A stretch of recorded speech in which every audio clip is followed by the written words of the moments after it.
bom dia! Segundo dia da semana, nós estamos juntos para meditar na Palavra de Deus. Hoje não temos nenhuma programação especial em nossa igreja, mas já vamos lhe convidar para amanhã, quarta-feira, quando às 15 horas as mulheres de nossa igreja estão reunidas na MCA, Mulheres Cristãs em Ação. Já mais tarde, às 18 horas, nossa cantina está aberta para lhes receber, para logo mais às 19 horas, o início do nosso culto de oração, onde nós temos a oportunidade de confraternizarmos com os irmãos, orarmos ao Senhor e recebermos a mensagem de Deus. Você pode nos visitar no nosso site, o www.capunga.org.br.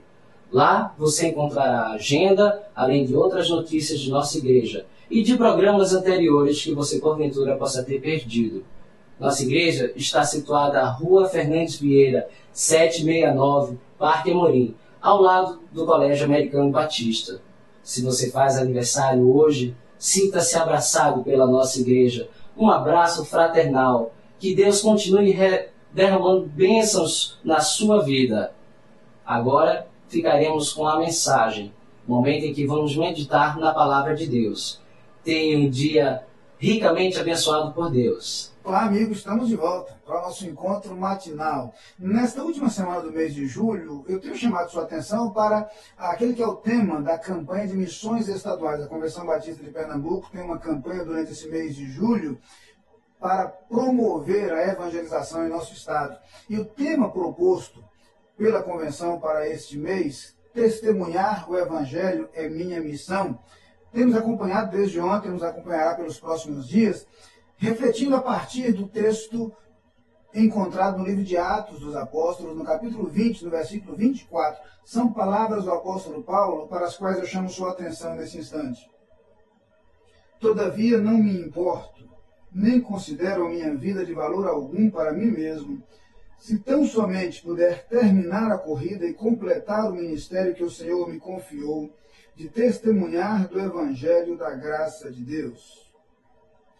Comentamos um pouco ontem a respeito da preocupação do apóstolo Paulo com o verdadeiro Evangelho, e como esta preocupação deve estar presente em nossos dias, quando falsos evangelhos têm circulado, e o verdadeiro Evangelho tem sido muitas vezes manchado por falsas doutrinas, por falsos ensinamentos e principalmente por falsas atitudes. E pensando em atitudes, eu queria refletir hoje sobre uma outra preocupação do apóstolo Paulo, que é a preocupação com o testemunho.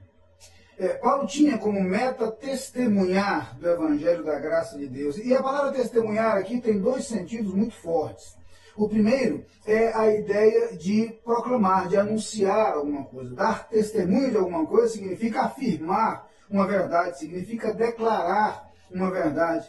A palavra de uma testemunha é muito importante, daí porque o falso testemunho, o perjúrio, é um crime. Testemunhar é afirmar alguma coisa com convicção, é afirmar alguma coisa de que se sabe. Os apóstolos de Jesus eram testemunhas de Jesus Cristo e testemunhas oculares, pessoas que conviveram com Jesus, pessoas que dele receberam ensinamentos, pessoas que o viram viver o seu ministério e o viram realizar grandes coisas, pessoas que o acompanharam em sua caminhada. E é claro que isso lhes dava uma autoridade extraordinária. Eles falavam das coisas que tinham visto e ouvido, como eles mesmos dizem, quando defendem a sua autoridade ao falar de Jesus. Eles testemunhavam daquilo que haviam experimentado. Testemunhar é, portanto, falar de algo que nós conhecemos. Significa mencionar e declarar algo que nós conhecemos. Conhecemos muitas vezes pelos sentidos ou conhecemos pela experiência. Quando Jesus cura um homem cego, e alguns homens vêm indagar aquele homem cego, preocupados com o problema religioso decorrente de a cura haver acontecido num sábado, e começam a perguntar sobre Jesus, chegam a afirmar que ele é pecador. Aquele homem que fora cego responde simplesmente: se é pecador eu não sei, uma coisa eu sei, eu era cego e agora vejo. Aquele homem se torna uma testemunha porque ele passa a declarar o que Cristo fizera em sua vida. Justamente o que ocorre com os primeiros cristãos. Eram testemunhas de Cristo, porque eles testemunhavam, proclamavam, anunciavam, diziam daquilo que Cristo fizera em sua vida. Testemunhar do Evangelho significa, portanto, por certo aspecto, declarar aquilo que o Evangelho faz em nós. Declarar a diferença que faz a experiência com Jesus Cristo. Mas testemunho tem um outro sentido. E esse sentido ultrapassa a conotação das palavras e vai para a experiência de vida. Testemunho tem a ver também com postura, com atitude. O que nós descobrimos, e principalmente no cristianismo, é que há uma inseparável conexão, ligação entre aquilo que nós falamos e o modo como nós vivemos. E, na verdade, o modo como nós vivemos é que confere autoridade àquilo que nós falamos.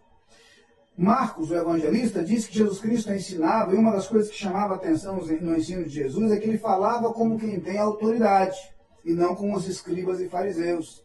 E a autoridade das palavras de Jesus decorria também da perfeita harmonia entre aquilo que ele falava e aquilo que ele vivia. Testemunhar é, portanto, viver de tal forma que haja harmonia entre as nossas palavras e a nossa conduta. Paulo tinha uma preocupação muito grande com isso. Quando ele falava que queria dar testemunho do Evangelho da graça de Deus, ele estava claramente preocupado com a proclamação desse Evangelho, e a esta proclamação dedica toda a sua vida. Mas ele estava preocupado também com uma conduta que correspondesse a esse Evangelho. É Paulo quem ousa dizer: sede meus imitadores, como eu sou de Cristo. Havia uma preocupação muito grande dele de imitar a Cristo, de ter uma atitude semelhante à atitude de Cristo.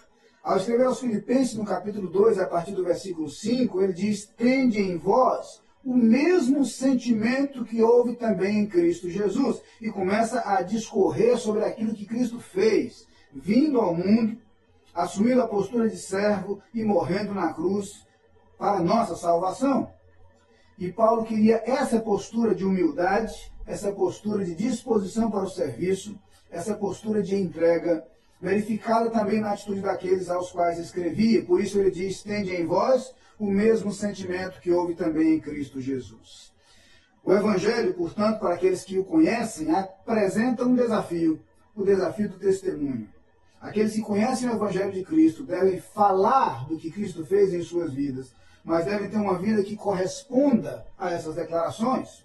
Quando falhamos, quer no anúncio do que Cristo fez por nós, quer numa vida que corresponda a esse agir de Jesus em nosso viver, nós falhamos no testemunho do Evangelho. E é preciso que haja uma profunda preocupação conosco em ser testemunhas verdadeiras do Evangelho de Jesus Cristo, capazes, portanto, de influenciar o mundo pelas nossas palavras e pelas nossas atitudes.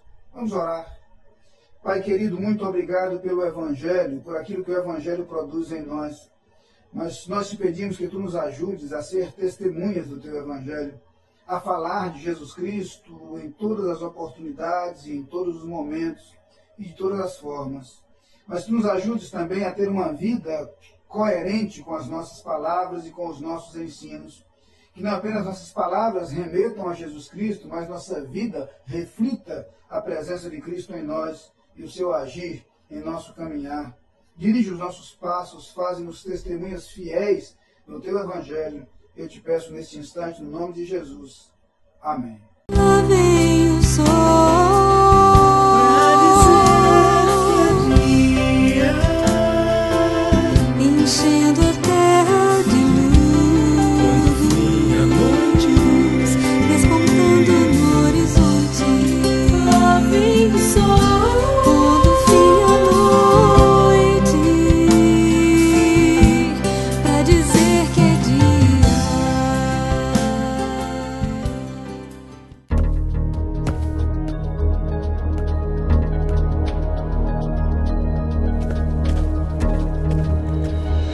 A Adlin cuida da sua empresa para você cuidar mais de você.